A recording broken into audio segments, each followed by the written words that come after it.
오늘 조대신학 인간과 구원편 구원론 8번째 시간입니다. 성화라는 주제입니다.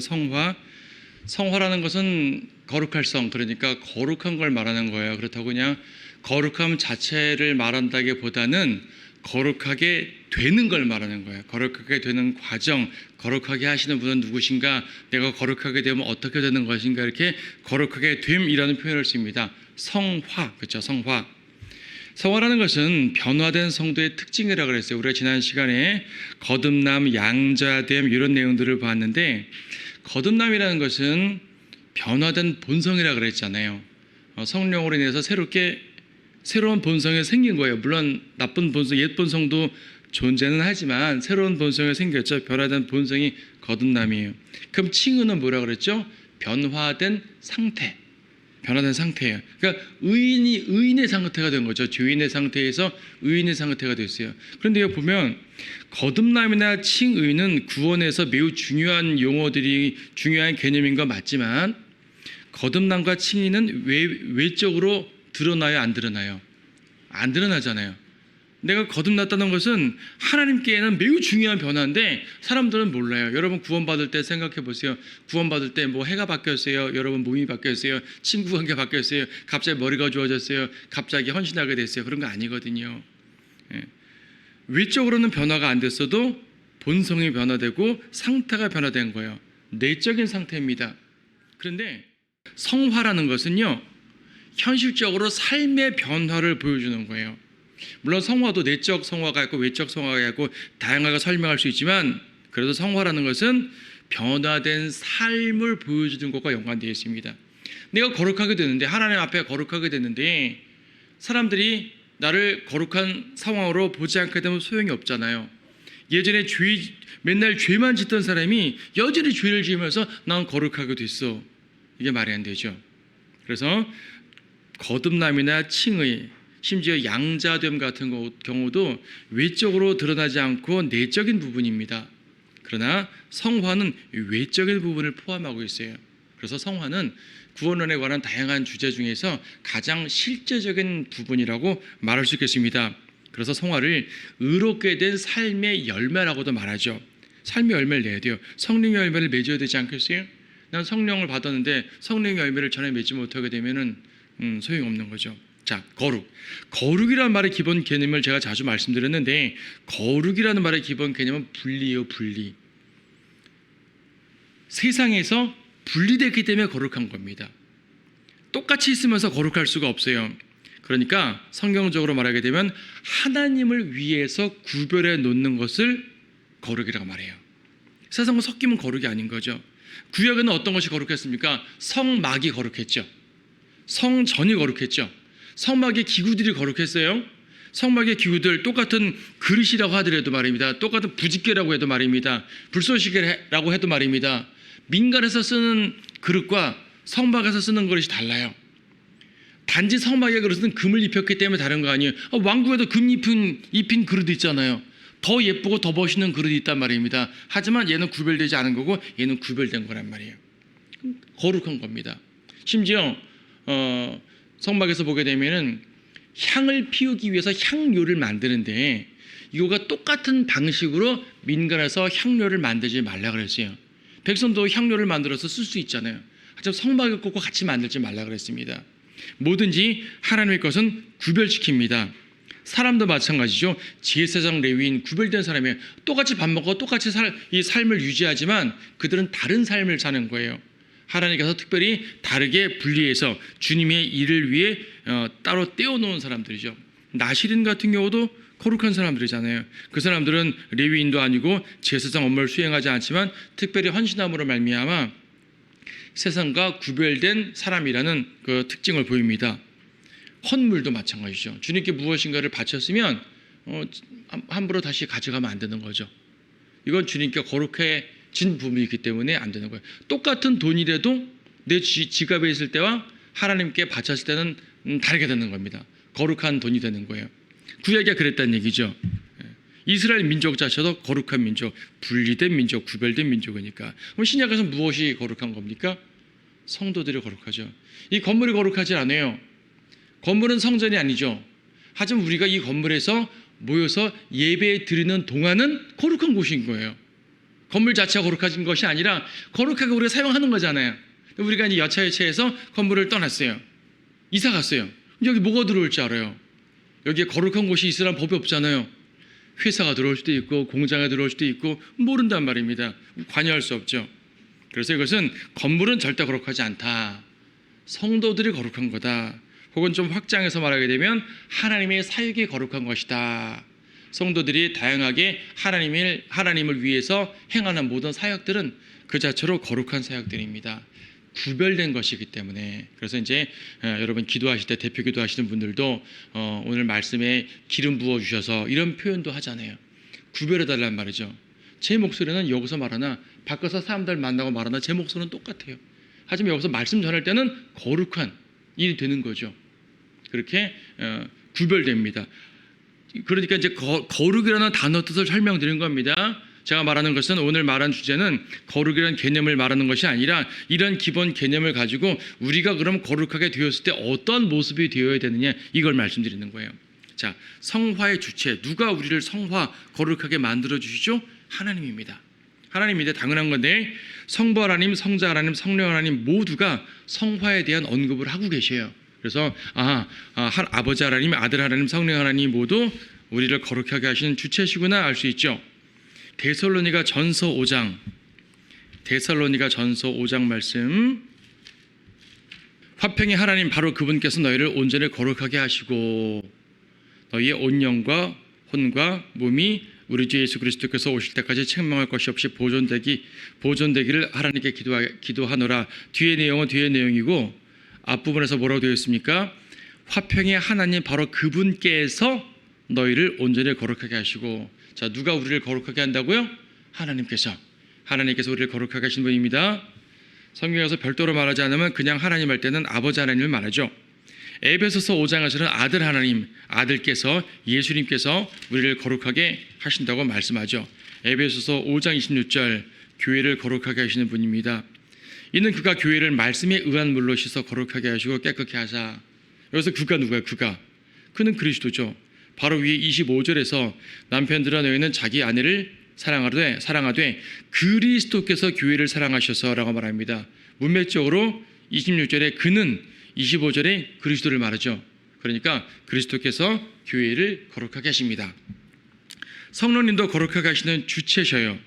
데살로니가 후서 2장 13절 말씀 보시면 그러나 주께 사랑받는 형제들아 우리가 너희에 대하여 하나님께 항상 감사를 드림이 마땅함은 하나님께서 처음부터 너희를 택하시어 성령의 거룩해 하심과 진리를 믿음으로 구원을 받게 하심이니. 여기에서 하나님께서 하신다는 말씀이기도 하지만 묘사 자체가 성령의 거룩해 하심이라고 표현되어 있잖아요. 성령의 거룩해 하심, 우리를 거룩해 하시는 과정의 이 작업 자체는 성령님의 작업인 거예요. 그래서 아버지 하나님과 아들 하나님과 성령 하나님 모두 우리를 거룩하게 하시는 이 역할을 하신다는 것을 보게 됩니다. 자, 하나님은 주체시고 그럼 하나님은 무엇을 통해서 우리를 거룩하게 하십니까? 우리를 거룩하게 하는 것들이 무엇입니까? 첫 번째는 말씀이에요. 말씀. 요한복음 17장 17절에서 아버지의 진리로 거룩하게 해달라고 말씀하시죠. 아버지의 말씀은 진리니이다. 그래서 말씀으로 거룩하게 됩니다. 시편 119편 말씀 보시게 되면 시편 119편은 이제 말씀장이잖아요. 말씀장인데 여기에서 말씀이 우리에게 어떻게 해준다는 내용이 꽤 많지만 그 중에서요 거룩과 연관해서 말할 때 시편 119편 9절 말씀 청년이 무엇으로 자기 길을 정결케 하리이까 주의 말씀을 따라 조심할 것인지이다. 말씀을 따라 조심해야 돼요. 말씀을 따라 조심하지 않으면 자기 길을 정결케 하기 힘든 거죠. 세상에 죄의 유혹이 너무나 많잖아요. 자칫 발을 잘못 들이게 되면은 우리는 죄를 지을 수 있습니다. 그래서 청년이라고 되어 있지만 뭐 장년, 노년은 뭐 필요 없단 말 아니잖아요. 모든 사람들이, 모든 성도들이요 말씀 가운데 있을 때 내 길을 정결케 조심하게 됩니다. 야고보서 1장에서는 말씀이 거울 그랬어요. 거울. 여러분 거울 없는 집에 가보셨어요? 이번 수련회 때 보니까 방에 거울이 없더라고요. 그러니까 나와서 내가 어떤 얼굴인지 몰라요. 몰라요. 나중에 보니까 뭐 수염도 안 깎고 막 이런 거죠. 아, 거울을 봐야 돼요. 말씀의 거울을 안 보게 되면은 나의 영적 모습을 볼 수가 없어요. 야고보서의 문맥은 말씀을 거울이라고 말하면서 거울을 보고 뒤돌아서면 까먹는다 그러거든요. 그럼 무슨 말이에요? 말씀을 계속 보란 얘기죠. 거울을 계속 보란 얘기죠. 우리 자매님들 손거울 갖고 다니면서 계속 보잖아요. 계속 뭐가 머리가 틀어지지 않았는지, 옷 매무새가 틀어지지 않았는지 보잖아요. 나의 영적인 매무새가 틀어지지 않았는지 자꾸 보려면 하나님의 말씀을 통해서 내 모습을 자꾸 봐야 되는 거죠. 말씀은 우리를 정결케 하는 아주 중요한 도구입니다. 그리스도의 보혈도 우리를 정결케 하는 도구죠. 히브리서 13장 12절 말씀 보시게 되면 히브리서 13장 12절 말씀에서 그런즉 그리스도께서도 자신의 피로써 사람들을 거룩하게 하시려고 성문 밖에서 고난을 받으셨느니라. 어떻게 되어 있어요? 자신의 피로써 사람들을 거룩하게 하시려고. 그리스도의 보혈이 없으면 거룩하게 될 수가 없어요. 구약에는 동물의 피가 거룩케 하는, 정결케 하는 이제 예표적인 상황이지만 정결케 하는 도구가 됐잖아요. 암송아지의 죄를 뿌리고, 피를 뿌리고, 책에다 뿌리고, 사람에게 뿌리고, 제사장들에게 뿌리고, 성막의 기구들에 뿌리고, 뭐예요? 정결케 하는 거지 않습니까? 거룩하게 구별시키는 거예요. 근데 그런 구약의 모든 규례들은 하나의 예표일 뿐이고 예수님의 피가 그걸 다 완성을 시키셨습니다. 여러분의 몸과 마음은 그리스도의 피로 핏뿌림 받은 몸이에요. 이거 여러분 우리가 성경 읽으면서 간단히 지나칠 문제 아닙니다. 예수님의 피가 나한테 뿌려진 사람들이에요. 얼마나 거룩합니까? 가톨릭에서는 성수를 뿌리잖아요. 이 물을 뿌리면 당신은 거룩하다. 이 물건은 거룩하다. 이게 뭐 거룩해요? 물이야 그냥 걸레질하면 되는 거 닦아지는데 예수님의 피는 닦이지가 않잖아요. 마귀가 아무리 닦으려도 닦을 수가 없습니다. 내 양심에 뿌려진 예수 그리스도의 피, 나에게 뿌려진 그리스도의 피는요 어느 누구도 지울 수가 없어요. 오히려 그 피가 나의 모든 잘못된 것들을 지우죠. 그리고 나를 정결케 하시는 것입니다. 그리스도 보혈. 그래서 이제 구원받을 때도 그리스도의 보혈이 나를 거룩하게 한 것이지만 구원받은 이후에도 그리스도의 피가 지속적으로 나를 거룩하게 하십니다. 그렇잖아요. 구원만 받고 끝나버리게 되면 앞으로 죄 짓고 살아도 다시는 피가 작용하지 않아요? 그럼 나는 계속 죄 가운데 사는 거잖아요. 어떤 사람들은 그래서 구원받으면 나는 아예 죄가 없어졌기 때문에 죄인이 아니다 하면 곤란하죠. 직접 죄를 짓고 있으면서 그런 말을 해요. 그럼 뭡니까? 주님이 피를 떠올린다는 말입니까? 아니죠. 이미 흘려진 피가 나를 영원토록 정결케 하는 거예요. 왜냐하면 그분의 피는 영원한 피거든요. 온 우주를 적실 만큼 영원하고 큰 피이기 때문에 우리는 그렇게 이미 흘려진 피를 근거로 우리의 삶에 대해서도 정결하게 할 수 있는 거죠. 징계도 때로는 우리를 정결케 합니다. 징계. 히브리서 12장에서 징계가 우리를 정결케 한다. 12장 10절. 그들은 정녕 자기들이 옳다고 생각한 대로 며칠 동안 우리를 징계하였지만 하나님께서는 우리의 유익을 위하시고 또 우리로 그분의 거룩하심의 참여자들이 되도록 하시느니라. 거룩하심의 참여자들이 되도록 뭘 한다고요? 징계하신다고요. 죄를 안 지으면 제일 좋지만 우리가 죄를 짓잖아요. 육신을 입은 동안은 죄를 크든 작든 짓게 되어 있습니다. 다 가능하면 큰 죄는 짓지 말아야 되겠지만 뭐 사소한 죄는 수시로 짓죠. 주님의 거룩한 일을 한다고 하면서도 죄를 짓는 나 자신을 발견하고 나중에 아이고 가슴 치면서 잘못했습니다 이럴 때가 한두 번이 아닐 텐데 그럴 때 주님은 필요에 따라서 징계를 하시죠. 뭐 죄 한 번 졌다고 바로 징계하시진 않겠지만 주님의 상황 속에서 너 한 대 맞아야 돼 하면 징계하시는 거 아니겠습니까? 주님의 징계가 가벼운 징계도 있고 힘든 징계도 있지만 어쨌든 징계를 주십니다. 징계를 통해서 나를 거룩하게 만들어 주시는 거예요. 징계를 받으면 감사하셔야 돼요. 아프지만 감사하셔야 됩니다. 나를 이것을 통해서 정결케 해주시는군요. 우리 자신도 우리를 거룩하게 하는 도구가 될 수 있어요. 무슨 말인가 하니 나의 헌신, 내가 의지를 들여서 헌신할 때에 이것은 나를 거룩하게 하는 하나의 도구로 주님이 쓰시는 거죠. 로마서 6장 말씀 보시게 되면은 드리라 그러죠. 드리라. 로마서 6장 19절 말씀에서 너희의 육신이 연약함으로 내가 사람의 방식대로 말하노니 전에는 너희가 너희 지체를 부정과 불법의 종으로 내어주어 불법에 이른 것 같이 이제는 너희 지체를 의의 종으로 들여 거룩함에 이르라. 나 자신을 주님께 드리래요. 내 손이 과거에는 남을 때리는 손이었는데 이제는 선을 베푸는 손으로 바뀌는 거예요. 저는 내 입이 욕설하는 입이었는데 이제는 찬양하는 입으로 바뀌는 거죠. 내 입이 바뀐 거 아니에요. 입은 똑같아요. 똑같은데 입의 쓰임새가 바뀌는 거죠. 내 손과 발과 입과 나머지 나의 모든 지체들을 주에게 드렸었는데 이제는 하나님께 드리라는 얘기입니다. 그래서 병기라고 그러잖아요. 주의 병기, 의의 병기, 병장기, 그렇죠. 의의 무기로 드려서 주님을 위해서 사용되라는 말입니다. 의의 도구고 도구로 드리라는 말입니다. 여러분, 거룩한 삶은요, 우리의 의지가 필요한 겁니다. 주님은 명령하잖아요. 이렇게 해라. 명령한다는 말 자체가 자동으로 되는 것이 아니라 의지를 들여서 행을 한단 말이죠.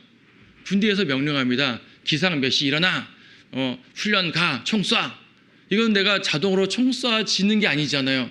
내가 조준해서 쏴야 되는 거잖아요. 명령에 순종해야 돼요.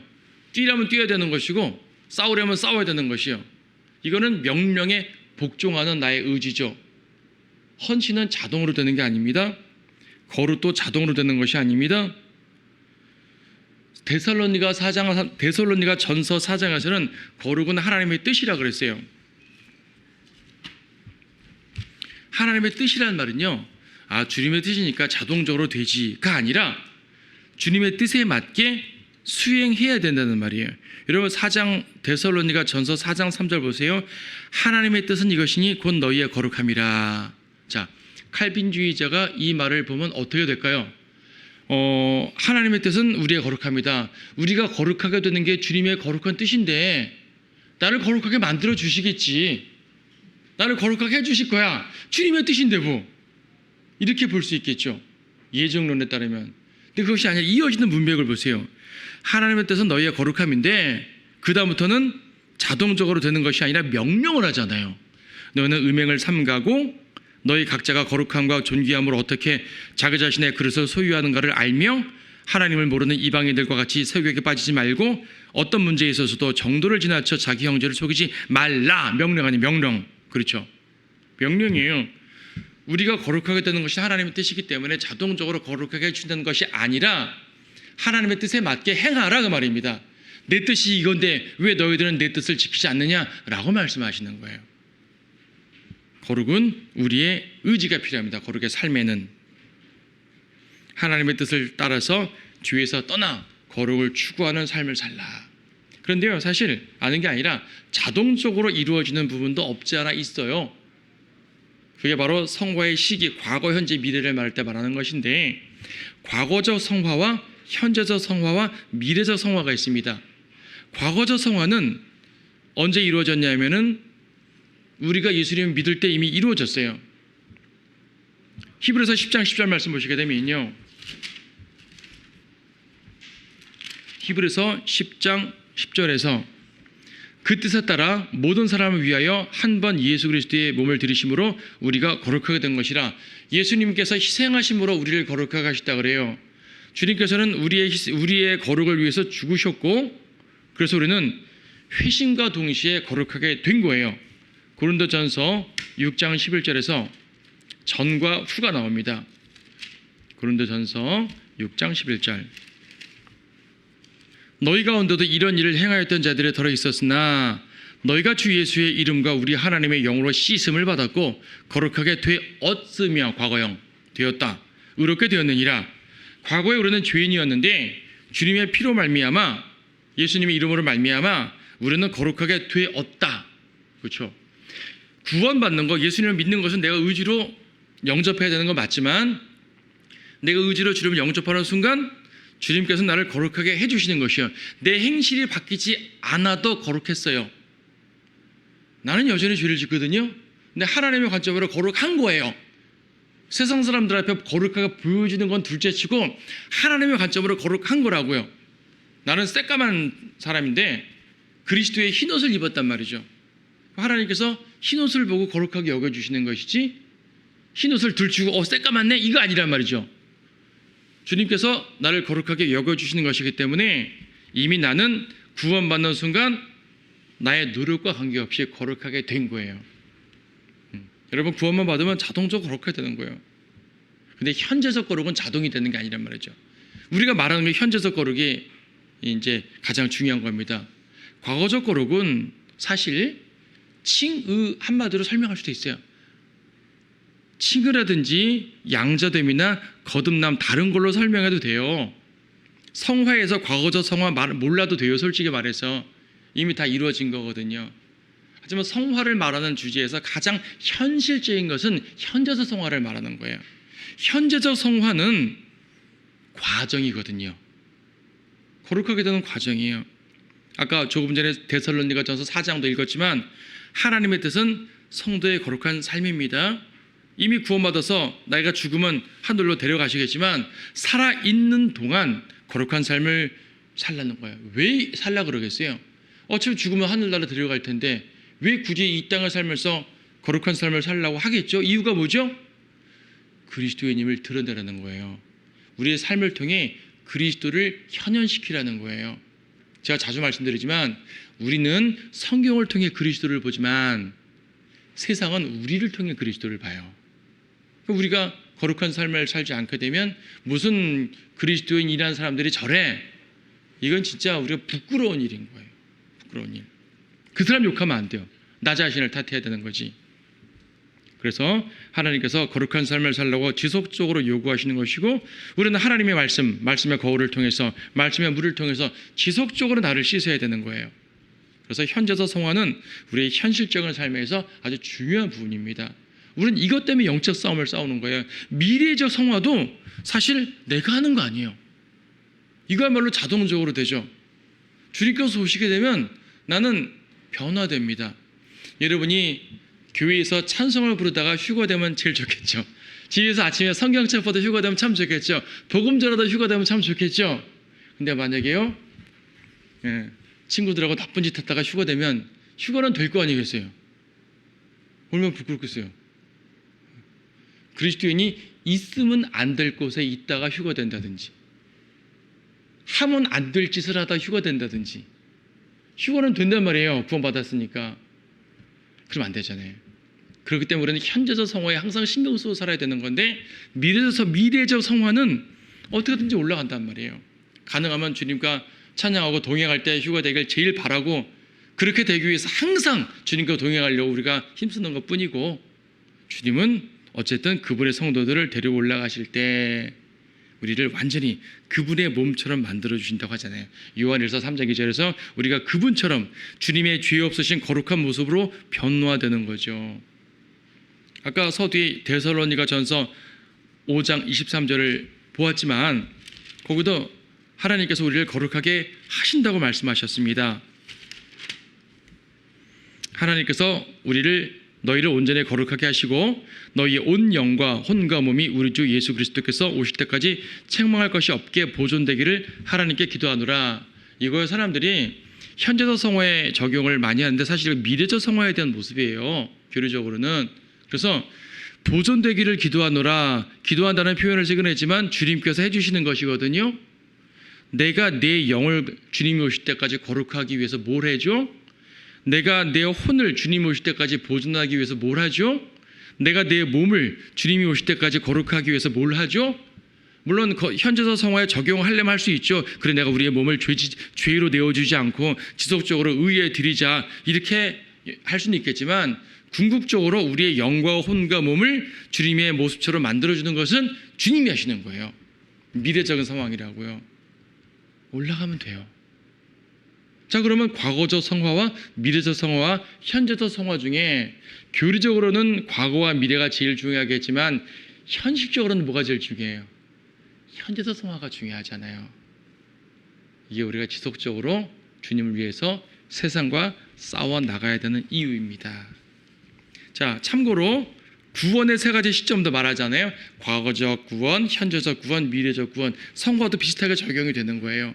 과거적 구원은 우리가 예수님을 믿는 순간 죄의 형벌로부터 단번에 구원된 거죠. 난 지옥까지 안 와도 된다는 이 사면장을 받은 거니까 이건 과거적 구원이에요. 하지만 내가 구원은 받았다. 과거형으로 받았다라고 말하지만 내가 이 삶에서 여전히 죄의 영향력 속에 살고 있잖아요. 그래서 현재적으로도 구원받아야 된다. 두려움과 떨림으로 너의 구원을 이루라는 말도 현재적 구원을 말하는 거죠. 지속적으로 죄의 영향력으로부터 지속적으로 구출받는 걸 말하잖아요. 현재적 성화와 마찬가지 연결된 개념입니다. 미래적 구원도 죄의 임재로부터 구원. 우리가 이제 임재라는 표현을 프레젠스라는 말을 억지로 임재라고 번역해서 하는데 신학자들이 만들어 놓은 용어로서 쓰는데 죄의 임재로부터 구원, 참 표현이 없을거죠. 죄 자체로부터 구원이라고 생각하면 돼요. 그냥 죄가 나를 어떻게 할 수가 없죠. 그때는 죄성도 사라지니까. 죄를 짓고 싶어도 죄를 질 수 없는 몸. 물론 죄를 짓고 싶지가 않겠죠. 그 상태. 여러분 그런 상태로 빨리 되고 싶죠? 저도 그래요. 다른 것보다도 인간은 죄 문제가 항상 걸려 있어요. 과거적 구원, 죄 씻음에 대한 건 이미 이루어 놓았지만 현재적 상황을 말할 때 여전히 우리는 죄의 영향력 속에 살고 있기 때문에 벗어나길 바랍니다. 그래서 주님이 빨리 오시길 바라는 거예요. 자, 성화의 결과는 그리스도를 통해서 우리가 온전케 된다고 말합니다. 히브리서 10장 14절 말씀에서 이는 그가 한 번의 제사로서 거룩하게 된 자들을 영원히 온전케 하셨기 때문이라. 온전케 하는 겁니다. 주님께서 그리스도를 통해서 우리를 온전케 하시는 것이 성화의 결과예요. 또한 로마서 6장 22절 말씀 보시게 되면 거룩함에 이르는 열매를 맺는다. 6장 22절에서 그러나 이제는 너희가 죄로부터 자유롭게 되고 하나님의 종이 되어 거룩함에 이르는 열매를 얻었으니. 오늘 거룩함의 열매를 여러 가지로 적용할 수가 있습니다. 이것을 현재적으로 적용하게 되면 성령의 열매로 적용해도 돼요. 우리가 거룩함에 이르러서 주님을 위한 열매들을 맺고 사는 거죠. 그런데 문맥으로는 어떻게 되어 있습니까? 열매를 얻었으니 그 끝은 영생이라 그러죠. 그래서 이제 주님께서 거룩해 해주심으로 말미암아 우리는 영생을 얻었다. 이 과거적 성화에 적용될 수 있는 말입니다. 하지만 현재적으로 적용해도 돼요. 최종 결과는 뭡니까? 그리스도의 형상과 일치되는 거죠. 요한일서 3장 2절은 자주 읽었으니까 안 찾아보셔도 돼요. 우리가 주님처럼 된대요. 자주 말하지만요, 상상 안 돼요. 이론적으로 설명할 수 있어. 설명을 못한다는 말이 아니라 너무 엄청난 일이라는 얘기죠. 하지만 그날이 곧 올 겁니다. 기대하면서 사모하면서 소망하면서 사셔야 돼요. 자, 거룩한 삶을 유지하려면, 현재적 성화를 유지하려면 말씀의 빛에 절대 순종하십시다. 아까 시편 119편 말씀에 있었던 것처럼 하나님의 말씀을 꾸준하게 의지하고 살아야지 죄의 길에서 벗어날 수가 있고, 혹여 죄를 짓더라도 말씀을 통해서 자백해서 다시 거룩하게 될 수가 있는 거예요. 실패했다는 얘기입니다. 절대 순종하고 살아야 되는데 실패했어요. 회개해야죠. 돌이켜야죠. 그럼 주님께서 교제를 회복시켜 주실 것입니다. 마귀를 대적하면서 싸워야 됩니다. 영적 전쟁의 가장 기본은 뭐라 그랬어요? 내 안에서 벌어지는 죄와의 싸움이 가장 큰 영적 전쟁의 싸움이에요. 사람들은 영적 전쟁하니까 뭐 교회 내에 A라는 사람, B라는 사람이 참 마음에 안 든다, 저 마귀다, 이렇게 싸우는데 이게 영적 싸움이 아니라, 정치색으로 저쪽은 마귀고 이쪽은 하나님이고 이런 게 아니라 내 안에 있는 죄와 싸우는 게 가장 커다란 영적 전쟁이에요. 이걸 맨날 실패하면서 다른 사람들을 마귀라고 말하면서 막 싸워요. 아무 소용없는 거죠. 거룩함에 이르지 못하는 겁니다. 현재적 거룩을 이루지 못하는 겁니다. 자, 우리는 말씀을 통해서 그리스도의 보혈을 신뢰함으로써 마귀를 대적해야 돼요. 영적 전쟁을 이겨내야 돼요. 이렇게 하려면 꾸준히 성경 읽고 기도하며 증거하고 섬기라. 제가 얼마 전에 상담해 준 학생에게도 한 말이, 꾸준히 말씀을 읽어라. 어떻게 꾸준히 읽냐?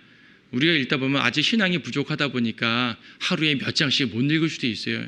읽다 보니까 빼먹을 수도 있겠죠. 예, 그런 삶을 살아요. 근데요, 성경은 평생 읽는 책이에요. 단기간에 내가 많이 읽었다, 1독 2독 내가 더 많이 했다, 당장은 좋을지 모르지만 장기적으로 그게 큰 승리 아니에요. 누군가는 천천히 읽지만은 천천히 읽어도 내 속에 쌓아가면서 읽는 거예요. 그리스도를 내 안에서 계속 계속 쌓아나가면서 언젠가 내 안에서 그리스도의 이 그 말씀이 나를 가득 채우고 성령께서 역사할 때 내가 주님께 헌신해가지고 주님의 일을 하려고 할 때 이게 속에서 막 나오게 됩니다. 하지만 나중에 말을 위하는 것이 아니라 내 현재적 삶을 위해서 꾸준하게 말씀을 읽고 기도하면서 하나님을 섬기고 성도를 섬기는 삶을 사는 것은 여러분의 성화에, 현재적 성화에 매우 유익합니다. 그래서 이 부분은 구원론에 대해서 구원론의 한 장면으로 설명하지만 우리의 삶에 해당되는 설명이기도 해요. 자, 오늘 여기까지 보시고 그 다음 시간에 이어서 보도록 하겠습니다.